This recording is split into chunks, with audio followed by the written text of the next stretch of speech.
Cet épisode de l'aveugle de naissance prend tout le chapitre 9 de l'évangile de Jean, du premier au dernier verset. Et c'est une page,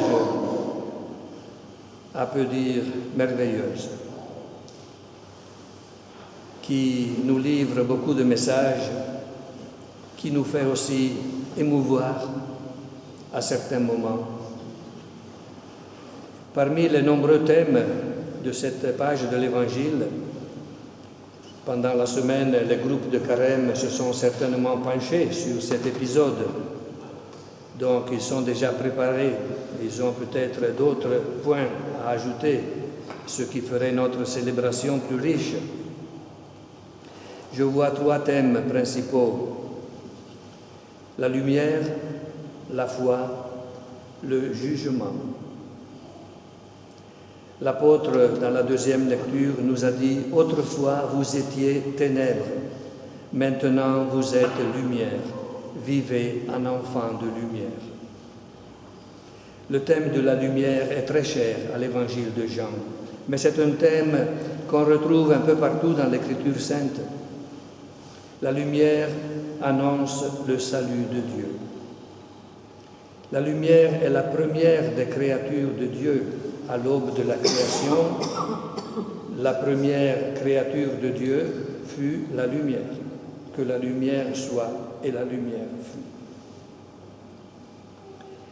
Le Seigneur est ma lumière et mon salut. Lève-toi, Jérusalem, revêt-toi de lumière. Et ainsi de suite. L'Écriture est pleine d'allusions à la lumière. Le Verbe était la vraie lumière qui éclaire tout homme venant dans ce monde. Sans lumière, il n'y a pas de vie. L'évangile de Jean, ça c'est l'autre thème, l'évangile de Jean est conçu comme un grand procès contre Jésus, du début jusqu'à la fin. Jésus y apparaît comme le grand accusé. Et ce thème revient aussi souvent en relation avec la foi en lui, la foi en Jésus. Nous le trouvons déjà au chapitre 3, lorsque Jésus dit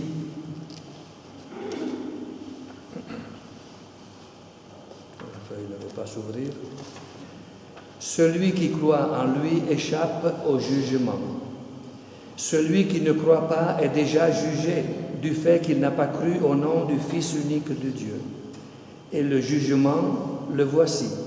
La lumière est venue dans le monde, et les hommes ont préféré les ténèbres à la lumière, parce que leurs œuvres étaient mauvaises.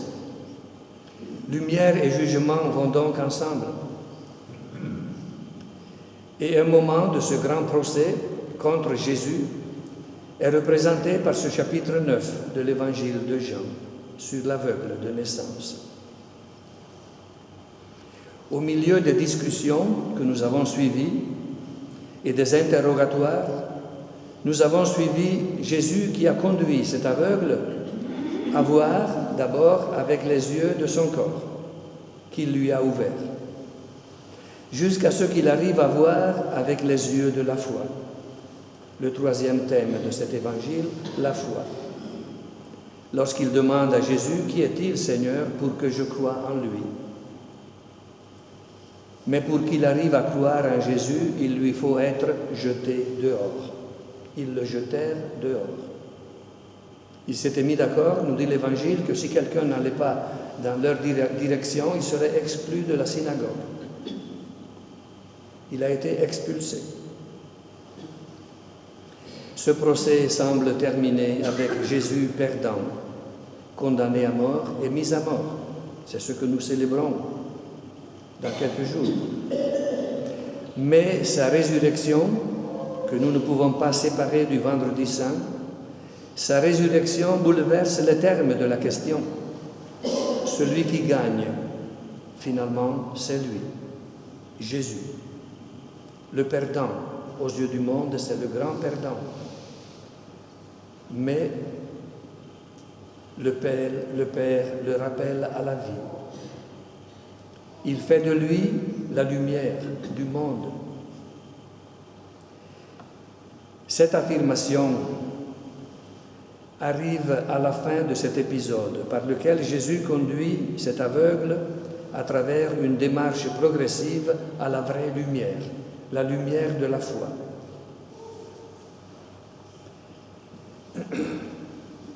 La Samaritaine, dimanche dernier, et l'aveugle de naissance aujourd'hui offrent leur foi en Jésus.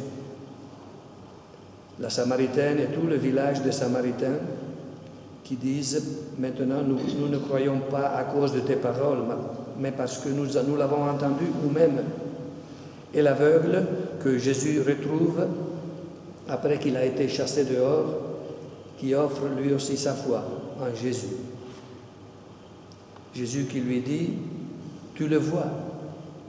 Il ne l'avait pas vu avant, il lui avait seulement mis de la boue sur les yeux, mais lui était encore aveugle. Il n'avait pas encore vu Jésus. Tu le vois maintenant, c'est celui qui te parle. La grande révélation. Et l'apôtre, dans la deuxième lecture encore, nous invite par ces mots « Réveille-toi, ô toi qui dors, relève-toi d'entre les morts, et le Christ t'illuminera. » La lumière du monde est venue nous éclairer, nous tirer du sommeil de la mort, nous amener dans le royaume de la lumière et de la vie. Et à la fin de cette longue page de l'Évangile revient le thème du jugement. Je suis venu en ce monde pour rendre un jugement, que ceux qui ne voient pas puissent voir. L'aveugle, qui ne voyait pas, maintenant il voit, avec les yeux de son corps, mais aussi avec les yeux de son âme, de son cœur, de sa foi. Et que ceux qui voient deviennent aveugles. Un jugement terrible qui appelle en jeu notre foi en Jésus. Donc finalement, cette page de l'Évangile qui nous suggère qui nous offre tant de suggestions, est un appel à offrir nous aussi à Jésus la foi de notre cœur, le reconnaissant comme notre Sauveur. Il nous manque 3 semaines pour célébrer la fête de Pâques. Nous pouvons donc intensifier notre préparation pendant ces 3 semaines pour vivre ensemble ce passage de la mort à la vie, des ténèbres à la lumière. Et le Seigneur, comme toujours, est notre guide et nous accompagne en cette démarche.